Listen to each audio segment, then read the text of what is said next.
Halo, assalamualaikum warahmatullahi wabarakatuh. Selamat datang di video aku.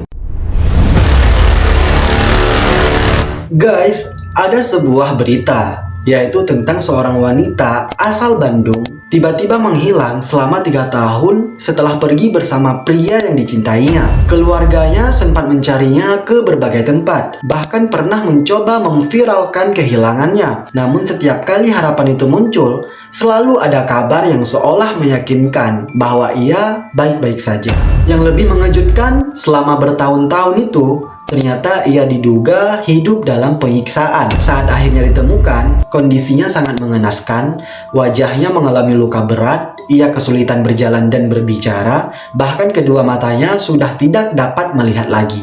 Orang yang diduga melakukan semua itu adalah kekasih yang dicintainya sendiri. Apa yang sebenarnya terjadi selama 3 tahun tersebut, dan bagaimana kasus ini akhirnya terungkap? Penasaran sama kisah lengkapnya? Tanpa berlama-lama lagi, langsung saja kita ke kronologi lengkapnya.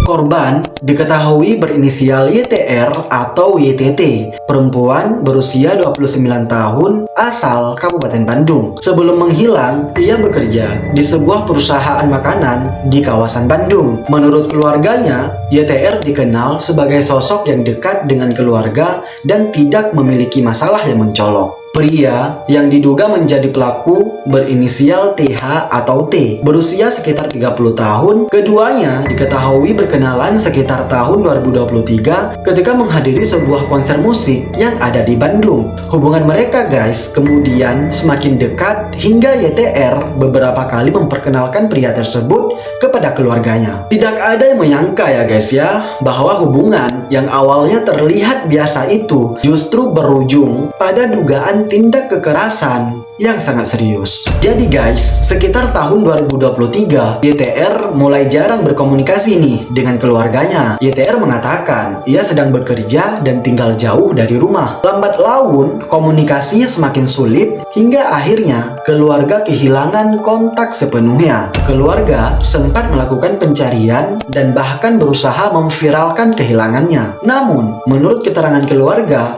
setiap kali mereka mencoba mencari, pelaku diduga memaksa korban menghubungi keluarga untuk mengatakan bahwa dirinya baik-baik saja sehingga pencarian pun dihentikan. Hal inilah guys yang membuat keluarganya ini tidak pernah benar-benar mengetahui bahwa korban sedang berada dalam kondisi berbahaya. Mereka mengira YTR memilih menjauh atau sedang fokus bekerja.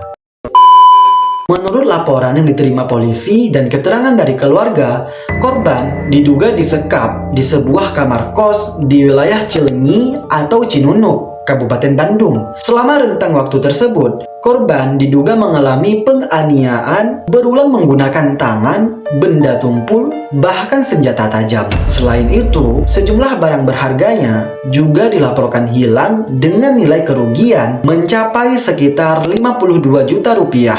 Saat ditemukan, korban mengalami luka berat pada bagian wajah, kepala, kaki, dan bagian tubuh lainnya. Bibir bagian atas mengalami kerusakan serius, salah satu matanya mengalami infeksi parah, sementara mata lainnya sudah mengecil hingga menyebabkan kebutaan permanen. Korban juga mengalami kesulitan berbicara dan berjalan. Sebagian besar fakta tersebut masih berdasarkan hasil penyelidikan awal dan keterangan keluarga. Polisi guys masih mendalami seluruh kejadian yang dialami korban selama 3 tahun terakhir.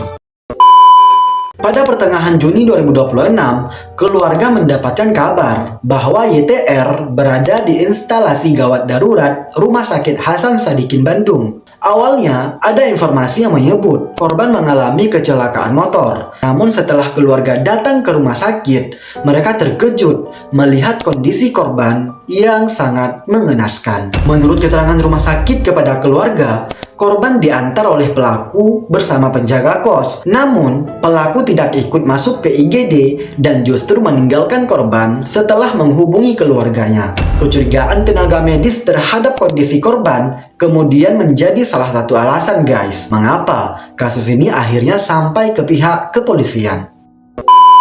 Keluarga kemudian melaporkan kasus tersebut ke Polda Jawa Barat. Polisi menyatakan laporan telah diterima dan melakukan penyelidikan terhadap pria berinisial TH. Saat aparat mendatangi lokasi kos yang diduga menjadi tempat kejadian, pelaku diketahui sudah tidak berada di sana dan saat ini masih dalam pengejaran. Karena pelaku belum tertangkap guys, banyak fakta yang masih harus dibuktikan melalui penyelidikan lebih lanjut dan pemeriksaan saksi-saksi.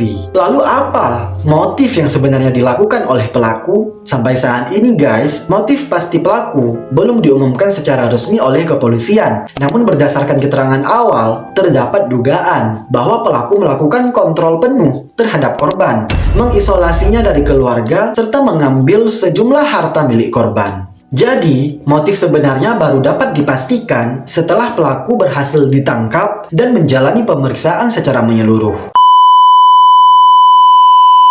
Pertamanya itu kenal di acara konser di Tritan Point, menjalani hubungan lah. Pertamanya awal mulanya di situ kurang lebih dari 2023.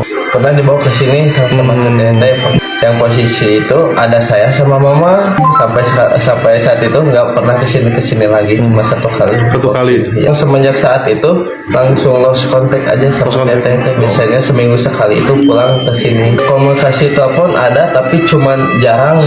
Berikut itu juga susah kalau dihubungin itu teh susah teteh. Kadang kalau dihubungin itu teh bilangnya kasar kayak bukan kakak sendiri itu bilang. Dari Polda masih belum ada informasi tapi udah bergerak sih Polda ke tempat kosannya. Udah nangkep saksi yang meriksa ya, yang ngantar ke sana pertama ke rumah sakit Ujung Berung kan. Kalau dari pihak keluarga pengennya usut tuntas Pak sampai dapatlah pelakunya, takutnya ada korban selanjutnya gitu. Hukum seberat-beratnya setimpal-timpalnya terjadi adira di Tritan Point bagian eksternal buat leasing dan kolektor. Polda Jawa Barat menyebut kasus ini dilaporkan sebagai dugaan penganiayaan berat berdasarkan pasal 466 Undang-Undang Nomor 1 Tahun 2023 tentang KUHP. Apabila seluruh unsur tindak pidana terbukti di pengadilan, pelaku dapat menghadapi ancaman hukuman pidana yang berat. Karena proses hukum masih berjalan guys dan pelaku masih buron, besarnya hukuman yang akan dijatuhkan nantinya tetap menjadi kewenangan pengadilan berdasarkan alat bukti yang ada ya guys ya. Alhamdulillah hari ini saya dengan Pak Eri, korban anak yang sekali dari Pak Eri. Saya dari Kalimantan Jawa Barat saya mendoakan mudah-mudahan putri Bapak secepatnya bisa kembali. Pak Eri, apa kira-kira harapan Bapak terhadap kondisi anaknya hari ini? Ya, sekarang kondisi saat orang tuanya yang minta saat kembali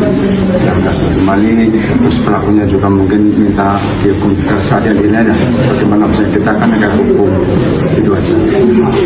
Semoga anak Bapak cepat kembali. Amin. Darah tadi kan tidak ada masalah ya, dibantu oleh teman-teman LSPSK, makanya tidak di-cover oleh BPJS. Itu yang Bapak harus syukuri mudah-mudahan. Terima kasih Pak Erina. Sama-sama, saya juga terima kasih semuanya. Kasus ini mengajarkan bahwa kekerasan dalam hubungan tidak selalu terlihat dari luar. Pelaku dapat memutus hubungan korban dengan keluarga, mengendalikan komunikasi, dan membuat korban merasa tidak memiliki jalan keluar. Kasus ini juga mengingatkan pentingnya menjaga komunikasi dengan orang-orang terdekat dan tidak mengabaikan perubahan perilaku yang tiba-tiba. Dukungan keluarga dan lingkungan sekitar dapat menjadi salah satu cara untuk mencegah korban semakin terisolasi. Tidak semua korban mampu meminta pertolongan. Dalam banyak kasus, rasa takut, ancaman, dan manipulasi membuat mereka memilih diam. Kasus YTR memunculkan pertanyaan besar guys. Bagaimana seseorang bisa menghilang selama 3 tahun tanpa diketahui kondisi sebenarnya? Apakah lingkungan sekitar tempat tinggal pelaku tidak menyadari adanya sesuatu yang tidak wajar? Dan apakah ada tanda-tanda yang sebenarnya bisa dikenali lebih awal? Pertanyaan-pertanyaan itu guys masih menunggu jawaban seiring berjalannya penyelidikan. Kalau menurut kalian gimana guys tentang kasus ini? Coba kasih pendapat kalian di kolom komentar ya. Kita doakan guys, semoga YTR diberikan kekuatan, kesabaran, dan pemulihan yang terbaik atas semua penderitaan yang telah dialaminya. Semoga keluarga korban diberikan ketabahan dalam mendampingi proses penyembuhan, dan semoga pelaku segera ditemukan sehingga seluruh fakta dapat terungkap serta keadilan dapat ditegakkan sesuai hukum yang berlaku. Amin ya rabbal alamin. Terima kasih buat semua yang sudah menonton video ini sampai akhir. Jangan lupa like video ini, komen di bawah, dan subscribe channel YouTube aku supaya kalian tidak ketinggalan tentang konten-konten menegangkan dari channel aku. Sampai jumpa di next video. Wassalamualaikum warahmatullahi wabarakatuh.